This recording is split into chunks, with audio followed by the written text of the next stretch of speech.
आज हमारा जो चैप्टर है क्या है, अम्ल भस्म एवं लवण। इसका कौन सा पार्ट है? आज पार्ट 3 है, मतलब तीसरा दिन है ना। उसमें हम आज पढ़ेंगे कि सूचक क्या है, सूचक क्या है। ठीक है, तो देखिए सूचक ऐसा पदार्थ होता है जो किसी पदार्थ के अम्लीय या क्षारीय होने की सूचना देता है। मतलब सूचक ऐसा पदार्थ है जो किसी पदार्थ के अम्लीय, क्षारीय या उदासीन होने की सूचना देता है। पहले इसका परिभाषा लिख लीजिए, नहीं होता है। सूचक वह पदार्थ है, सूचक वह पदार्थ है जो किसी दूसरे पदार्थ के अम्लीय, क्षारीय या उदासीन होने की सूचना देते हैं।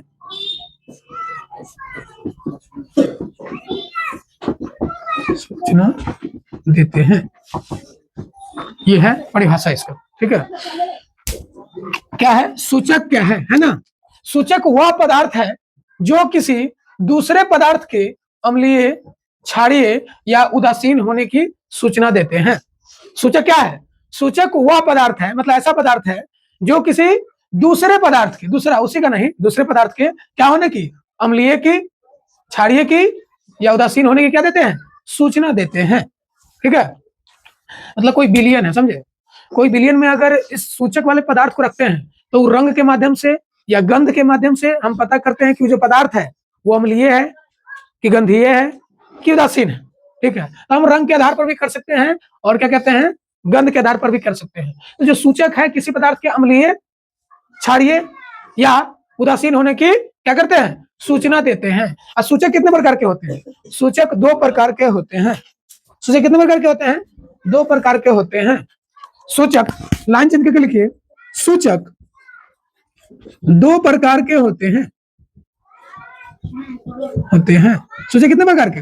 2। पहला का नाम है अम्लीय, नहीं सॉरी, गंधीय सूचक, और दूसरा है रंगीय सूचक। याद रखिएगा, रंगीय सूचक। सूचक कितने प्रकार के? 2 प्रकार के। पहला क्या है, गंधीय सूचक, और दूसरा क्या है, रंगीय सूचक। तो सूचक कितने प्रकार के हुआ? 2 प्रकार के। पहला का नाम क्या है, गंधीय है, दिख नहीं रहा होगा शायद। पहला क्या है, गंधीय सूचक, दूसरा क्या है, रंगीय सूचक। ठीक है, तो हम पहले परिभाषा पूछे, क्वेश्चन ऐसे पूछ सकता है सूचक क्या है या कितने प्रकार के होते हैं। ठीक है, लिखेंगे सूचक ऐसा पदार्थ है जो किसी पदार्थ के अम्लीय, क्षारीय या उदासीन होने की सूचना देते हैं। सूचक क्या प्रकार के हुआ? 2 प्रकार के। पहला कौन है? पहला है गंधीय सूचक, और दूसरा क्या है, रंगीय सूचक। क्या हो जाएगा इतना? देखो हमें सूचक कितने प्रकार के बताए अभी हम, जो है एक है गंधीय सूचक, दूसरा क्या है, रंगीय सूचक। तो सुनो, जो है जो गंध के द्वारा जो है तुम्हें कोई पदार्थ के अम्लीय या क्षारीय होने की सूचना देगा तो उसे बोलेंगे गंधीय सूचक। इसके द्वारा, गंध के द्वारा, जो चाहे शॉर्टकट हम बता देते हैं, इसे इसका परिभाषा है, इसे तो पूछेगा नहीं, तो इसे हम जानने के लिए हम लिख देते हैं जो गंध परिवर्तन के द्वारा, किसके द्वारा, गंध द्वारा सूचना देता है, तो जो गंध द्वारा परिवर्तनों को सूचना देगा तो उसे क्या बोलेंगे, गंधीय सूचक। जो रंग परिवर्तन के द्वारा देता है, रंग परिवर्तन द्वारा अगर सूचना दे रहा है तो उसे रंगीय सूचक कहेंगे। और जो गंध परिवर्तन के द्वारा सूचना देता है तो उसे गंधीय सूचक कहेंगे। जो रंग द्वारा देगा उसे रंगीय सूचक, जो गंध द्वारा देता है जैसे उसे गंधीय सूचक। जैसे देखो इसमें आ जाएगा, जैसे प्याज, क्या हो जाएगा, प्याज का देखते एक अजीब तरह का स्मेल होता है कि नहीं, तो उससे पता चलता है कि वो क्या है, अम्लीय है कि क्षारीय है। प्याज हो जाएगा लौंग का तेल, किसका, लौंग का तेल। लिखो, लिखते जाओ, वैनिला इटीसी। दूसरा क्या है, रंगीय सूचक, दूसरा क्या है, रंगीय सूचक। मेथिल ऑरेंज, जैसे में इसका देखा जाए तो क्या होगा, methyl orange, Mithil orange. Litmus पत्र, लिटमस पत्र। एगो है फिनोल्फथेलिन, क्या है, फिनोल्फथेलिन।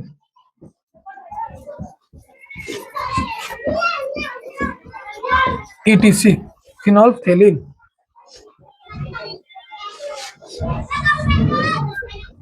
फिनोल्फथेलिन, ठीक है। तो देखिए, तो सूचक कितने प्रकार का हुआ? 2 प्रकार के। पहला क्या है? गंधीय सूचक, दूसरा क्या है? रंगीय सूचक। गंधीय सूचक क्या होगा? जो गंध के द्वारा हमें सूचना देगा, तो उसे गंधीय सूचक कहेंगे। जैसे गंधीय सूचक के उदाहरण अगर पूछेगा, जैसे प्याज है, लौंग का तेल है, वैनिला है, इस सब का स्मेल अजीब टाइप का होता है। ये रंगीय सूचक है। क्या है? रंगीय सूचक। तो रंगीय सूचक किसके द्वारा हमें सूचना देगा? रंग बदल के देगा सूचना, ठीक है। तो उसे हम क्या बोलेंगे? मेथिल ऑरेंज, लिटमस पत्र, फिनोल्फथेलिन। ये जो है ना, ये सब क्या है? रंगीय सूचक है। जैसे रंगीय सूचक मतलब तरह का पेपर टाइप का देगा थोड़ा, ठीक है। जैसे हम थोड़ा लिखाए थे अम्ल के गुण, तो ये लिटमस पत्र को नीला से क्या कर देता है? लाल कर देता है। नीला से क्या कर देता है? लाल। याद है? अम्ल अम्ल है जो नीले लिटमस पत्र को क्या कर देता है? लाल। अगर मान लो कोई लिटमस पत्र अगर किसी विलियन में डुबाते हैं तो उसको लाल कर दिया, तो क्या हो जाए? अच्छा सुनो, लिटमस पत्र का रंग जो ओरिजिनली होता है बैंगनी टाइप का होता है, बैंगनी रंग का होता है, ठीक है। अगर उसको बिलियन में रखे लाल कर दिया तो समझ जाएंगे वो अम्ल है, और नीला कर दिया तो क्या होगा? क्षार है, बस। तो ये कौन देगा? ये लिटमस पत्र, ये रंगीय सूचक है। और कुछ गंधीय सूचक भी होता है, समझे? तो जो रंग के द्वारा परिवर्तन करेगा उसे रंगीय सूचक मतलब पता चलेगा। तो गंध के द्वारा परिवर्तन से पता चलेगा तो उसे क्या बोलेंगे? गंधीय सूचक। लिटमस पत्र है ना, कुछ प्राकृतिक भी होते हैं और कुछ क्या होता है? संश्लेषित भी होते हैं। क्या होते हैं? संश्लेषित भी। तो कुछ प्राकृतिक सूचक भी होगा और कुछ संश्लेषित का मतलब क्या होता है? संश्लेषित मतलब प्रयोगशाला में जिसको बनाया जाता है उसे संश्लेषित कहते हैं, और जो खुद ब खुद पहले से है उसे क्या बोलते हैं? प्राकृतिक। देखो, प्राकृतिक सूचक में जैसे होगा हल्दी, हल्दी ये प्राकृतिक सूचक है। लिटमस पत्र क्या होगा? लिटमस पत्र ये कौन सा सूचक है? प्राकृतिक सूचक है। और देखो संश्लेषित में क्या हो जाएगा? तो 2 और लिखा थे, मेथिल ऑरेंज लिखा है, देखो तो मेथिल ऑरेंज। मेथिल ऑरेंज है ना, मेथिल ऑरेंज है, ये संश्लेषित सूचक है। एक और है फिनोल्फथेलिन। क्या है? फिनोल्फथेलिन। ये क्या है? तो ये है संश्लेषित सूचक। तो याद रखिएगा, ऑब्जेक्टिव पूछ सकता है कि निम्नलिखित में कौन प्राकृतिक सूचक है इसे देकर, या संश्लेषित सूचक है, ये पूछ सकता है आपसे। हाँ लिखिए, प्राकृतिक सूचक कौन है?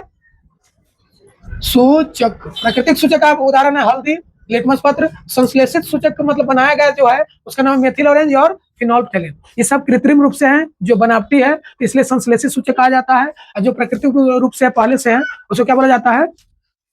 प्राकृतिक सूचक कहा जाता है। जो एक और बात सुनो, ये जो लिटमस पत्र है ना, ये लाइकेन के पौधा से निकलता है। कौन किसके पौधा से? लाइकेन के पौधा से। ये ऑब्जेक्टिव पूछता है, लिटमस पत्र किसके पौधे से प्राप्त किया जाता है? लाइकेन के पौधे से प्राप्त किया जाता है। लिटमस पत्र लाइकेन के पौधे से प्राप्त किया जाता है।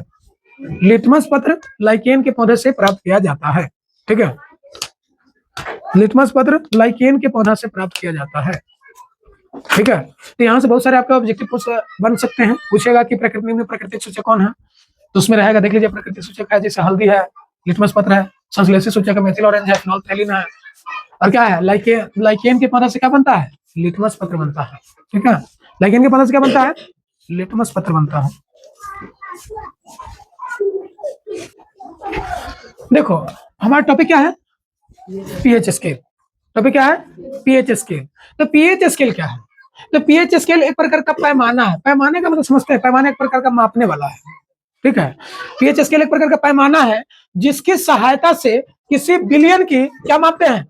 अम्लीयता मापते हैं, उसकी क्षारीयता मापते हैं, या उसकी उदासीनता की जांच करते हैं। 3 वो चीज की। पीएच स्केल एक प्रकार का क्या है? पैमाना है। पीएच स्केल एक प्रकार का क्या है? पैमाना है, जो किसी विलयन की क्या जांचता है? अम्लीयता, क्षारीयता तथा उदासीनता की जांच करता है। 3 वो चीज, अम्लीयता, क्षारीयता, उदासीनता की जांच करता है। देखिए एक प्रकार का पटरी टाइप का होता है, इस पर जो है कितना से कितना तक अंक लिखा होता है? 0 से 14 तक लिखा हुआ है अंक है, ये पीएच स्केल है। देखिए अगर हम किसी पदार्थ के हम पीएच स्केल निकालते हैं, अगर उसका पीएच मान आ जाता है 7, कितना जाता है? 7, तो उसको हम बोलते हैं कि उदासीन है। विलयन क्या है? उदासीन है। अगर किसी भी विलयन का पीएच मान अगर कितना आ रहा है? 7 आ रहा है, तो हम समझ जाएंगे कि विलयन कैसा है? उदासीन है। जिस विलयन का पीएच मान 7 है वो क्या हो जाता है? उदासीन। जैसे हम 7 से हम आगे की ओर बढ़ते हैं तो वो है क्षारीय हो जाती है। क्या हो जाती है? क्षारीय हो जाती है। जब पीएच मान 7 है, पीएच मान क्या है? 7 है, तो वो क्या रहता है? उदासीन। और जब जैसे ही मान 7 से बढ़ने लगता है तो क्या हो जाता है? क्षारीय। अगर मान लीजिए कि 7.6 है तो ये उदासीन है कि क्षारीय है?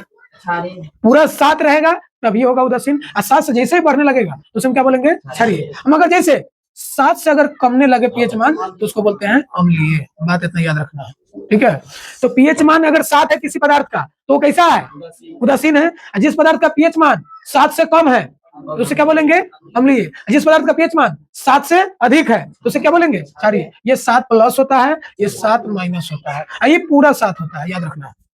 जैसे शुद्ध पानी देखे हैं, जैसे पानी, जैसे हम लोग पानी पीते हैं, शुद्ध पानी नहीं है सर, ठीक है। फिल्टर वाला पानी देखे हो, वो फिल्टर वाला जो पानी होता है वो एकदम उसका पीएच मान 7 होता है, ठीक है। तो वो क्या है, उदासीन है। शुद्ध अगर पूछेगा शुद्ध पानी का पीएच मान कितना होता है, 7। शुद्ध पानी का पीएच मान 7। जैसे मान लो कि हाइड्रोक्लोरिक अम्ल है, हाइड्रोक्लोरिक अम्ल है तो उसका पीएच मान कितना होगा, 7 से कम।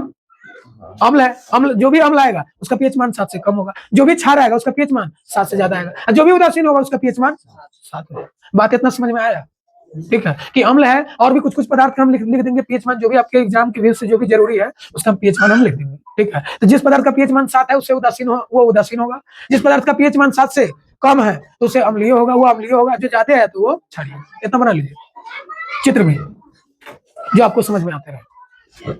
और एक और बात सुनिए कि जिस पदार्थ का जितना ज्यादा कम पीएच मान होगा अम्ल में वो उतना ही ज्यादा पावरफुल होगा। जैसे मान लीजिए कोई ए पदार्थ है जिसका पीएच मान है 6, एक बी पदार्थ है उसका पीएच मान है 3, तो बतलाइए ज्यादा पावरफुल कौन होगा, 6 वाला कि 3 वाला। देखो पीएच मान जितना कम है वो उतना ज्यादा अम्लीय होगा, ज्यादा खटास होगा। जैसे नींबू जानते हैं, उसका 1 और 2 के आसपास में बहुत ज्यादा खटास है, ठीक है। उसी प्रकार क्षारीय की ओर देखें तो क्षारीय की ओर एक मान लीजिए कि एक पदार्थ है जिसका पीएच मान 7 है, एक पदार्थ बी है जिसका पीएच मान 10 है, तो बताइए ज्यादा क्षारीय कौन है, 10 वाला। कहा कि इसमें ज्यादा आगे की ओर जितना ज्यादा बढ़ेंगे उतना क्षारीयता बढ़ेगी, मगर अम्लीय में जितना ज्यादा पीछे जाएंगे उसका क्षारीयता उतना घटेगी, समझे।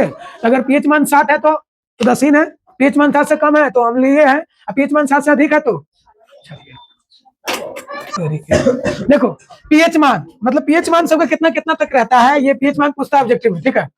क्या हुआ, देखो हमारे शरीर का जो पीएच मान है जो 7.0 से 7.8 के बीच कार्य करता है। शरीर का पीएच मान 7.0 से 7.8, रक्त 7.0 से 7.4 रक्त का, और शरीर का 7.8। अम्लीय वर्षा का मान 5.6, अम्लीय वर्षा का पीएच मान 5.6। उपजाऊ मिट्टी का जो पीएच मान होता है 7.0 से 7.6 तंगमन का क्षारीय होता है, ठीक है। और क्या कहते हैं, शुद्ध जल का पीएच मान कितना होता है, पूरा 7 होता है। उदासीन विलीन का पीएच मान कितना होता है, 7 होता है। मिल्क ऑफ मैग्नीशियम का पीएच मान 10.5 होता है। तो मिल्क ऑफ मैग्नीशियम क्षारीय है कि अम्लीय, क्षारीय। क्या है, क्षारीय। मिल्क ऑफ मैग्नीशियम क्या है, क्षारीय। तो इतना आप लोगों को कर लेना है।